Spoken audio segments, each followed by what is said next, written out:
Assalamualaikum warahmatullahi wabarakatuh. Perkenalkan, nama saya Kelvin Satria Harli Setiawan dengan NIM G3112300026. Baik, di sini saya akan mempresentasikan tugas makalah saya yang berjudul Pengertian dan Syarat Rukun Nikah. Baik, untuk yang pertama, itu latar belakang. Latar belakang yang berisi pernikahan sebagai institusi sosial memiliki peran yang sangat penting dalam keberlangsungan masyarakat. Dalam konteks agama, pernikahan memiliki dimensi spiritual dan hukum yang tidak dapat dipisahkan. Dalam Islam, pernikahan dianggap sebagai ibadah yang mulia dan merupakan langkah penting dalam menjalankan ajaran agama. Rukun nikah merupakan syarat-syarat pokok yang harus dipenuhi agar pernikahan dianggap sah menurut hukum Islam. Selain itu, masyarakat juga seringkali dihadapkan pada berbagai perbedaan pandangan dan praktik terkait dengan pernikahan, yang dapat memunculkan kebingungan dan ketidaksesuaian dengan ajaran agama. Hal ini menunjukkan perlunya kajian mendalam untuk memahami secara komprehensif pengertian dan syarat-syarat rukun nikah dalam Islam, serta implementasinya dalam praktik pernikahan di masyarakat. Oleh karena itu, penelitian tentang pengertian dan syarat rukun nikah dalam Islam menjadi relevan dan penting untuk dilakukan guna memberikan pemahaman yang lebih mendalam serta solusi terhadap permasalahan-permasalahan yang berkaitan dengan pernikahan dalam masyarakat. Baik, untuk selanjutnya itu ada rumusan masalah dan tujuan penelitian. Rumusan masalah saya mengambil dua rumusan masalah, yaitu yang pertama ada bagaimana pengertian rukun nikah dalam Islam, terus yang kedua apa saja syarat-syarat rukun nikah dalam Islam. Untuk tujuan penelitian yang pertama itu untuk memahami secara mendalam pengertian rukun nikah dalam Islam.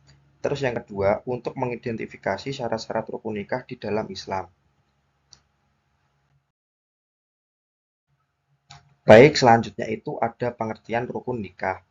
Pengertian rukun nikah itu perkawinan berasal dari kata kawin, yang menurut bahasa artinya membentuk keluarga dengan lawan jenis, melakukan hubungan kelamin atau bersetubuh.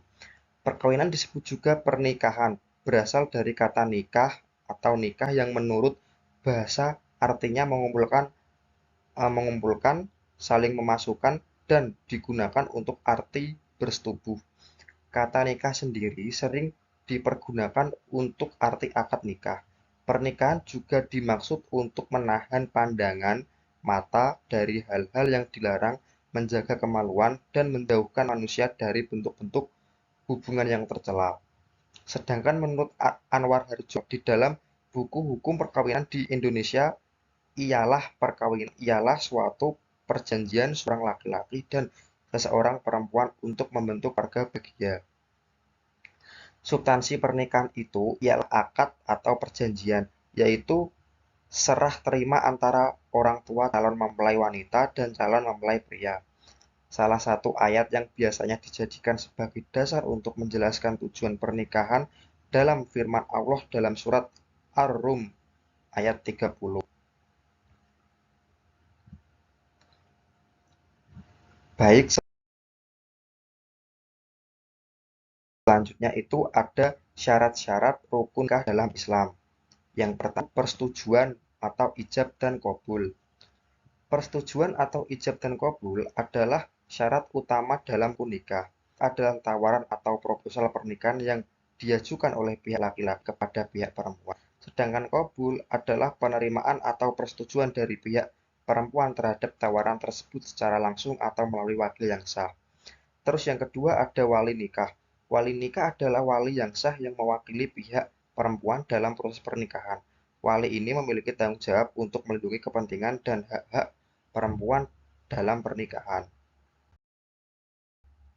Terus yang ketiga itu ada mahar. Mahar merupakan hak yang harus diberikan oleh pihak laki-laki kepada pihak perempuan sebagai tanda tanggung jawab dan penghargaan terhadap perempuan yang dinikahinya.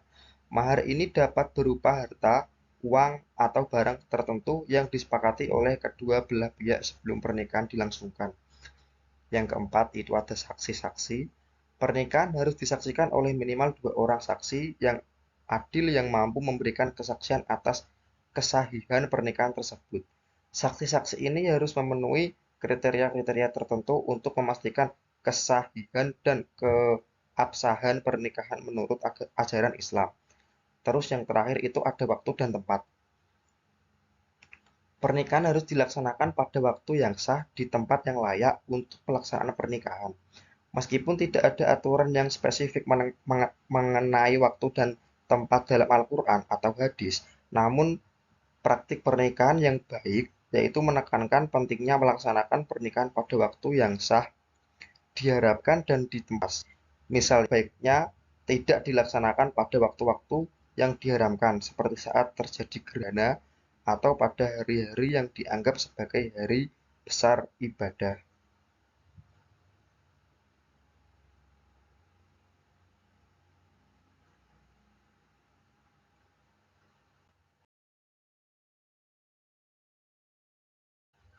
Baik, jadi kesimpulan dari makalah kami yaitu pernikahan dalam Islam bukan sekedar ikatan sosial biasa, melainkan sebuah ibadah yang dilakukan dengan kesadaran penuh, persetujuan kedua belah pihak, dan mematuhi ketentuan-ketentuan yang telah ditetapkan dalam syariat.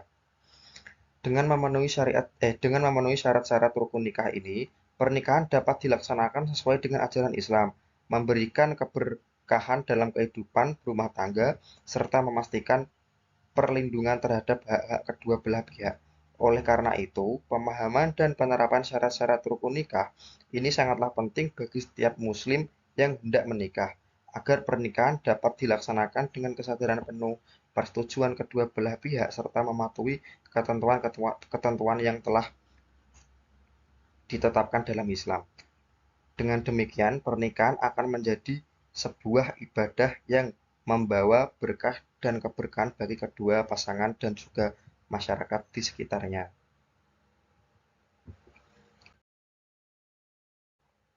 Baik, untuk presentasi pada hari ini, saya rasa cukup. Apabila ada kesalahan kata atau kurangnya kata-kata saya mohon maaf yang sebesar-besarnya. Baik, saya akhiri. Terima kasih. Wassalamualaikum warahmatullahi wabarakatuh.